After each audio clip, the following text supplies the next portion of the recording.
Fala ao vivo em Brasília depois de um encontro com o presidente Lula, o governador do estado do Rio de Janeiro, Cláudio Castro. F-118, questão da revisão das bases do regime de recuperação fiscal, sobretudo em virtude que a lei da essencialidade, ela vai tirar esse ano quase 10 bilhões do nosso orçamento. Então, foi o primeiro bate-papo para a gente se conhecer, que nós não nos conhecíamos. E falamos rapidamente dessas primeiras pautas. Ele falou que quer ir ao Rio, como ele disse ontem, que iria a todos os estados. Falei para ele que com certeza estaremos juntos. Ele falou um pouco das obras que ele tinha feito antes, enquanto foi presidente. E me perguntou também sobre a questão das arenas da Olimpíada, como é que estava tudo. Então foi um primeiro conhecimento ainda, uma primeira conversa, que com certeza a partir de agora, sobretudo com os ministros, as coisas devem avançar mais. Para o Rio de Janeiro é muito importante que esse diálogo institucional seja um diálogo positivo, um diálogo onde a gente realmente possa olhar as demandas do Rio de Janeiro e poder avançar, sobretudo num tempo onde a gente busca que a democracia seja reforçada. Foi uma reunião muito positiva. E acredito que daqui por diante vai avançar muito. Os senhores trataram do que aconteceu em Brasília no domingo? Não tratou nada disso. Ele perguntou como é que tinha sido no Rio ontem. Eu falei que tinha sido muito tranquila a remoção, que lá acabou não precisando prender ninguém. Foram todos embora rápido. Às menos de 3 da tarde já tinha desmobilizado tudo. Então não houve necessidade de prisão, até porque lá, diferente de outros estados, eles estavam dentro realmente do equipamento militar. Então tinha até uma jurisdição militar ali complexa para a polícia entrar. E então nós combinamos uma hora com o Comando Militar do Leste, combinamos 5 da tarde, que a polícia iria entrar lá de qualquer jeito para cumprir a decisão judicial, e antes de 5 da tarde já estava tudo desmobilizado. Por isso o Rio acabou sendo diferente, por lá estarem dentro de um equipamento de jurisdição militar, diferente de outros estados onde estavam em vias públicas. Foi um pouco diferente lá no Rio, em virtude disso, nada de descumprimento da decisão, mas teve que ser cumprida de uma maneira diferente, pela situação ser diferente do resto do Brasil. Por favor. Governador, eu queria insistir um pouco na questão do regime de recuperação fiscal. O presidente Lula acenou com alguma mudança no regime que possa facilitar ali a questão do Rio de Janeiro. Enfim, como é que está essa questão do RF? Ele pediu para, no primeiro momento, eu falar com o ministro Rui Costa, ver quais eram as propostas do Rio de Janeiro, que aí faríamos uma conversa um pouco ali na frente, até porque está todo mundo ainda tomando assento, todo mundo ainda montando equipe, e essa é uma conversa mais técnica e mais densa. Então ele pediu para que eu passasse para o ministro Rui Costa as propostas do Rio de Janeiro, para a gente poder abrir essa negociação aí já com o ministro Fernando Haddad. Mas qual seria uma proposta do senhor de mudança no regime de recuperação fiscal? Na verdade, a gente vai ter que, em primeiro lugar, que eu sou o devedor, né? Tem que ver o que o credor topa mudar, sobretudo porque a mudança das bases advém de uma lei federal, não advém de uma mudança no Estado ou de uma inadimplência, nada. A lei federal mudou, tirou 10 bi do nosso orçamento por ano, 4 bi ano passado e vai ser mais de 10 bi esse ano. Então, o próprio credor, já que foi uma lei federal, ele vai ter que rever como é que a gente muda prazo de pagamento, talvez uma mudança nas parcelas, ver como é que faz isso. Vai ter que ter um estudo muito técnico, porque foi uma dureza, vocês acompanharam a dureza que foi ficar de pé, né, aquele regime, e agora a gente vai ter que voltar à mesa, não negociar, não se vai ter ou não regime, isso está posto, mas renegociar essas bases, já que a mudança de cenário, ele vem de uma lei federal, e é importante a gente colocar isso. Não é o Rio, como em outras épocas, que deixa de ser um bom pagador. É uma contingência nacional que muda o nosso orçamento, tira quase 10% do nosso orçamento líquido, o que cada um aqui muda totalmente a possibilidade, a capacidade de honrado do jeito que está hoje. Governador, quer discutir valor... prazo, valor, isso. O presidente falou, o senhor disse que não se discutiu a questão do domingo e das remoções, mas o presidente demonstrou algum tipo de preocupação com o movimento extremista? Bem, gente, nós ouvimos então um trecho da entrevista coletiva do governador do estado do Rio de Janeiro, Cláudio Castro, lá em Brasília, logo depois de um encontro com Lula, certo, meu querido Fernando Holliday? Certo. Mas posso inserir um outro assunto que eu acho que também é palatável, uma coisa pra gente conversar. Assim, com todo respeito ao Cláudio Castro, eu acho que talvez a nossa audiência queira também saber do Tarcísio, certo? Não estou querendo criar polêmica nem confusão aqui. Nunca. Com respeito ao governador do estado do Rio de Janeiro. Mas Tarcísio é bem emblemático, porque Tarcísio fez uma fala ontem na reunião, uma fala bem leve, tranquila, agradável.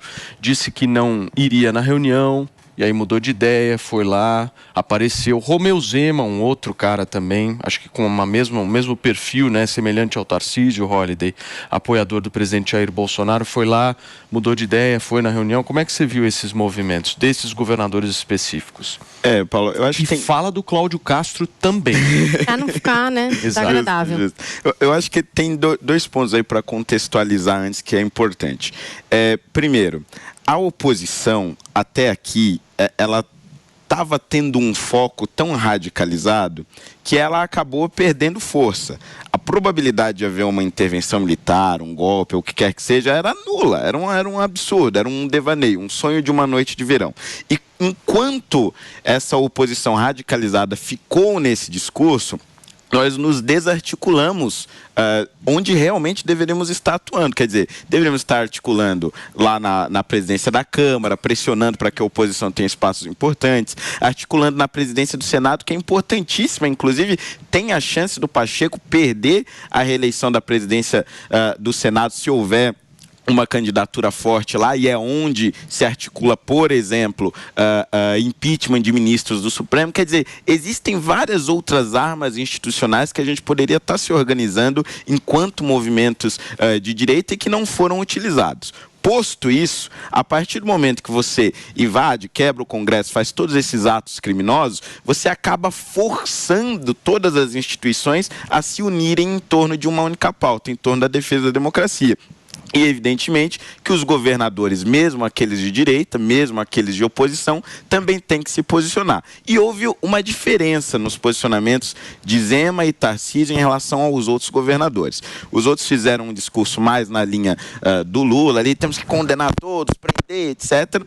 O Tarcísio já fez um discurso de conciliação, da necessidade de se conciliar as nossas diferenças em torno da democracia, mas também, de forma muito sutil e leve, responsabilizou parte dos poderes da República. No meio da sua fala, ele defendeu a democracia, protestos pacíficos, condenou as invasões, os crimes que aconteceram em Brasília, mas disse que é preciso também, por parte dos poderes, uma reflexão sobre o seu papel. Da mesma forma, o Zema disse: nós não podemos generalizar as condenações nesse momento. Então, veja, eu acho importante a participação desses dois governadores, porque eles vão lá e condenam esses atos violentos, defendem a democracia, mas também fazem uma sinalização contra esses abusos que podem acontecer por parte do Estado. Deixa eu fazer uma pergunta para vocês, até adicionando o nosso Conradão aqui à conversa, o Marrom, a você também, Holliday, que é o seguinte: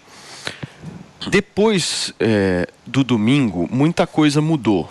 Eu acho, pelo menos. Muita coisa mudou. Porque o Lula agora, ele ganha uma áurea, depois de domingo, que é uma áurea do tipo: não façam oposição a mim, porque eu sou o defensor da pátria. Olha só o que fizeram. Da pátria e da paz. Foram lá, invadiram tudo, quebraram tudo, e se vocês brigarem comigo, olha o que vem aí.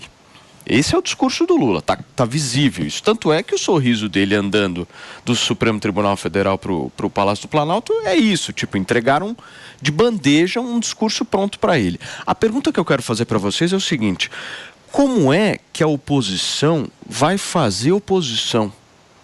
Porque, por exemplo, se hoje o Paulo, ou o Conrado, ou o Holliday, o Marrom não, porque é da turma, mas enfim, Eu não sou de turma, se hoje não. qualquer um chegar e falar o seguinte, o Lula não sei o que lá, defendeu o socialismo, o Lula é apoiador de ditador e tal, não sei o que. A gente vai ser taxado de fascista, a gente vai ser taxado... Mas já era, né? Não, mas muito mais agora. Agora a oposição é fascista. Eu acho que a oposição, eu acho que o que o Holliday falou faz muito sentido. A oposição tem que se descolar desse radicalismo, esse é o descolar de alguma coisa que... E pelas vias institucionais. Exatamente, eu acho que é isso, a oposição... A oposição é nula hoje, né? Não existe. Quem é a oposição hoje? Não. Tem um representante, pelo menos. O Bolsonaro ocupou esse espaço e ele saiu de cena. Não, mas eu acho o seguinte, se a oposição agora, nesse momento, ela se foca, por exemplo, vamos nos focar na eleição da presidência do Senado, que é um negócio que dá para ganhar. Sim, o Rogério Marinho é um candidato forte, etc.